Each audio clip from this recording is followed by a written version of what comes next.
That's a little better. Current value of today is within value from Friday. So what that is telling me is that even though price did move back down here, 14.75, it's now back above 17. Even though price tested lower, what this is telling me so far today is that the market still is accepting price up in this level. I'm actually going to create a new volume profile here.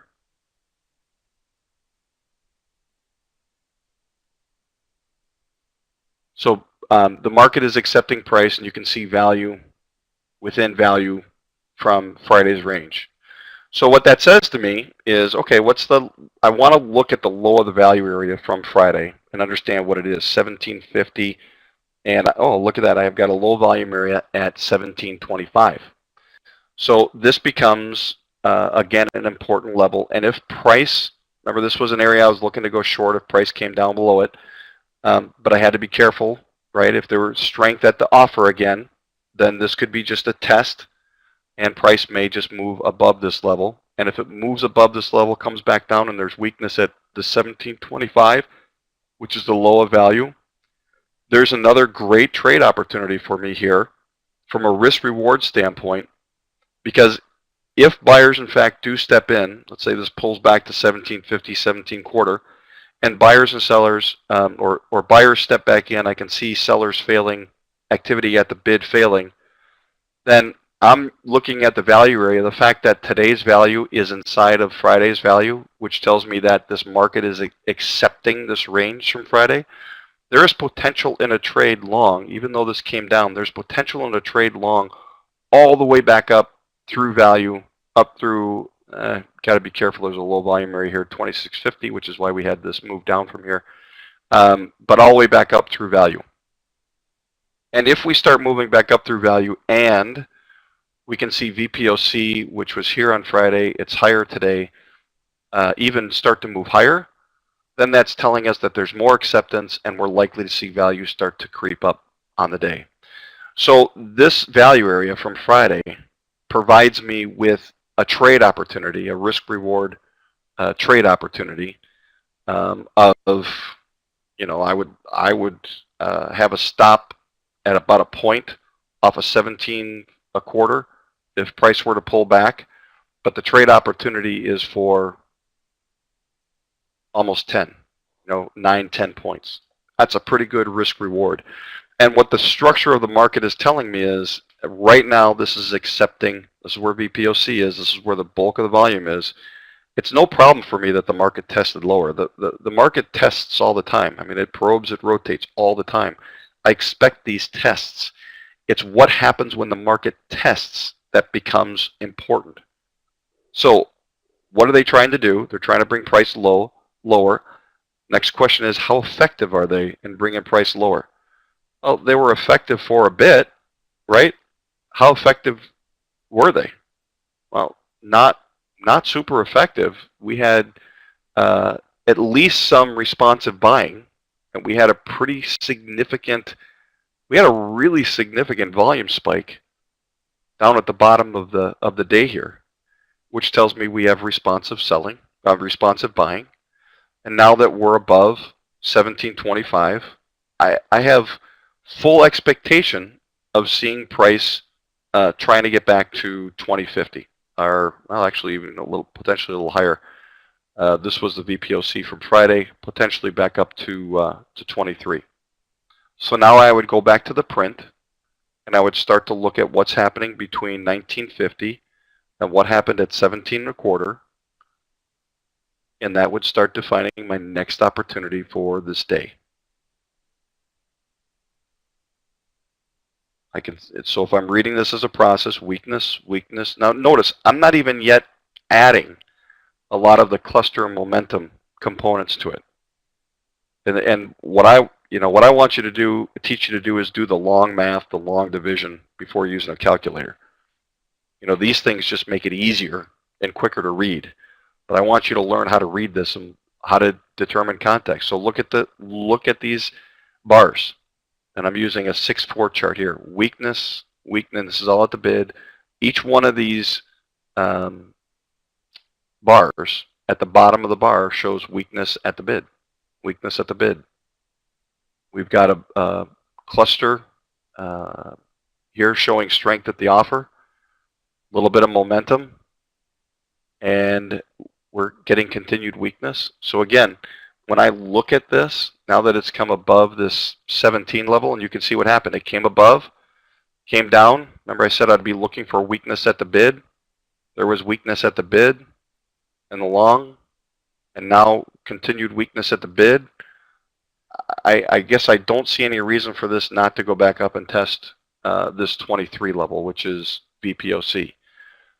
We're back up to the closing swing high from Friday, getting continued strength at the bid. So I hope you can see, what I did here is price came through key level, and what I said is I want to see what happens when it retraces. I don't want to just take a breakout trade. I see the momentum, that's great. I don't want to just take a breakout trade. What I also see in this is I see buyers just going, forget it, right? I look at all this activity over here on the offer side, and I look at their effort, and buyers just said, we're stepping away. We're stepping away from this auction. And so I'm looking for them to re-engage, either holding or re-engaging. Re-engaging, re-engaging, re-engaging. I'm looking for buyers to re-engage, and they did that with continued weakness at the bid. So when I look at that, it tells me, well, there could be a trade here. Had weakness at 17, strength coming back into the offer at the bid at 16.75. Even if you took the short, like I said, you would have had a limit order looking at 17, so don't know if you would have gotten filled. Once it started moving away from you, you would have needed to take that limit order off because you only want to, we'll go through this, but you only want to take it the first time. But once you started getting strength back into the offer, there's no way you want to take a short. The print told you weakness at the bid, weakness at the bid, weakness at the bid, strength coming back in at the offer. There's no way you want to take a short. Your risk is significantly higher. Does it mean the trade won't work? No. But your risk starts to become significantly higher. And even if you were one of the 104 contracts that got taken, that got filled there, when this started showing strength to this weakness, whereas before this was strength at the bid, you'd close your trade. And you'd say, my next trade is waiting for this to pop up with, what did I say, momentum. I want to see big volume coming up through it. I want to see a pullback down to that 17 quarter area, or this area. I want to see weakness at the bid, strength at the offer for a long, and I would start looking up towards 23. Want to see now if price can get back, buyers can take this back, not just back to 23. I want to see them take it through 23. I want to see them take it through 23. And if they do, that tells me that this is fair price again, and we actually may see prices move higher. Now, I'm not saying that it will do that. That's just what this structure tells me, and what the print tells me is if we get through 23 and we continue to see strength at the bid, then we're back into accepted prices. We're accepting fair value from Friday still. We had a test down below here. That test failed. So this level still becomes a key level between 1775 and 17. This becomes a key level. And if I were to make a sell, enter a sell again, if I were to say, okay, I'm going to sell, I would not want to sell until I saw sellers take out these buyers and bring this back down below this level. That's my only scenario for a sell. Possibly another top up here, but that's not really something I'm interested in. Why? Because of my fundamental that says price will continue to move in a specific direction until the other side steps in to shut that movement off. What did buyers do? See all the pressure to the downside? Bid, bid, bid, bid, bid, bid, bid. What did they do? They held. They stepped in. See, you see them walk away here? See all the weakness on this side? They walked away. Basically, buyers just got out of the way. They relented. There was no significant activity at the offer in this move down. They said, okay, you got it. We're out of the way. So what I'm looking for inherently is, Do they continue to step out of the way, or do they step back, and where do they step back, and what happens where they step back? They step back in. They held, and they step back in. Weakness, weakness. I don't have a long yet. All I know is that this level now is at risk for buyers to push through, and my long is on the other side of this, looking for 23. So is what I'm talking about making sense? Trust me, I'm giving you, you know, we're staying on course here relative to the order flow, reading the bid and the offer. I told you I'll always give you live examples of what I'm looking at. I'm not ever going to go back into history and say, well, okay, you know, here's what here's a nice setup. I'm going to show you live what I'm reading in the print. And again, I read the print as a process, and right here as a moment in time opportunity. Pull that over right there.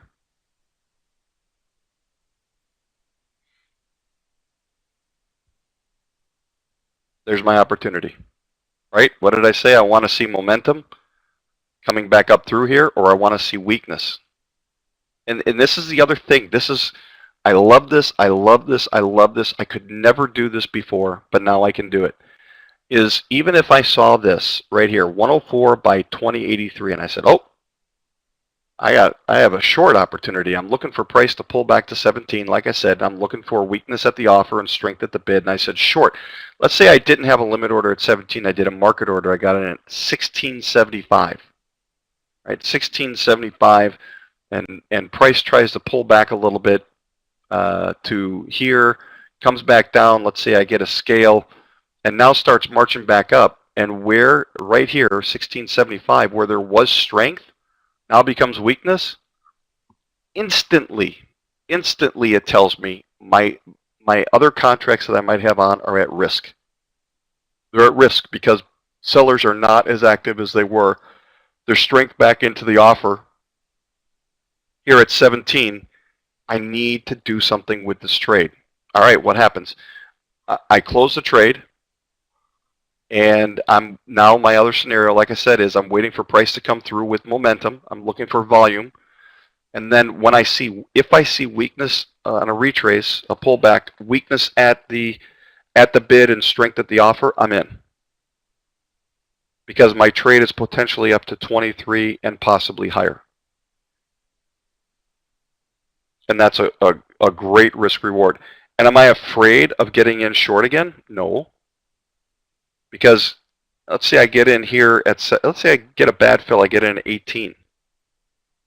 If I start seeing any strength back to the bid down at 1750, see these momentum dots here, 17 quarter. If I see, I'm going to give it some room this time, but I'm out at 1675. And if it stops out and pops back up, I see strength coming back into the offer. That's fine. People are going to get stopped. I can't prevent stop runs. I can't. All I can do is manage my risk.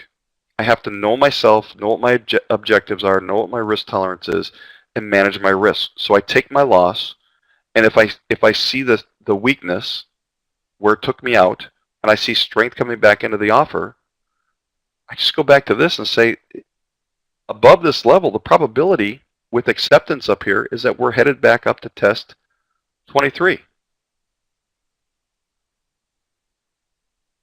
And so that's where I would look to trade.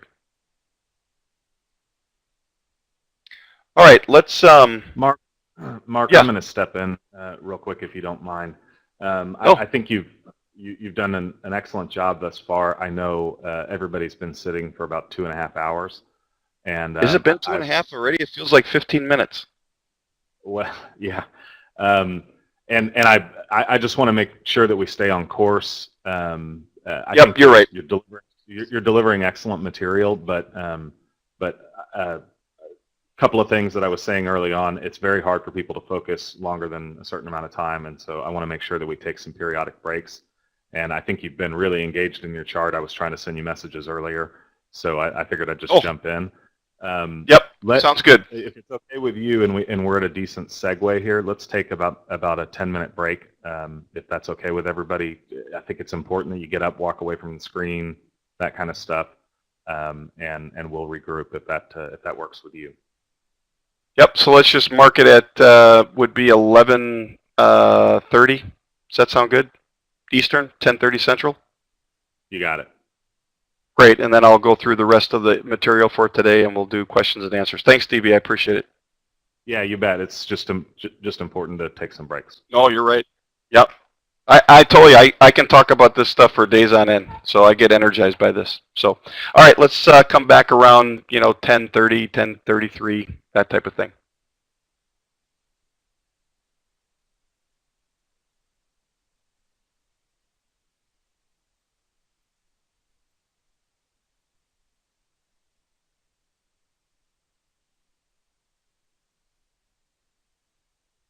Continue, and I just wanted to note we had said 11 Central, and I have a feeling you'll want to probably run long on that. I just I don't want to put people out who have a fixed schedule that they were counting on the day to wrap up. So I'll make sure I get all the information in by that time.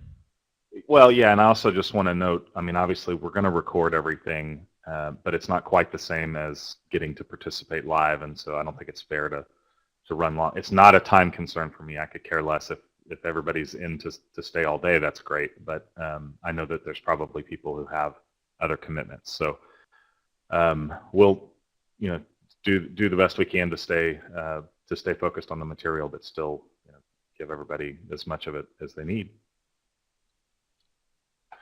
Thanks for the hook.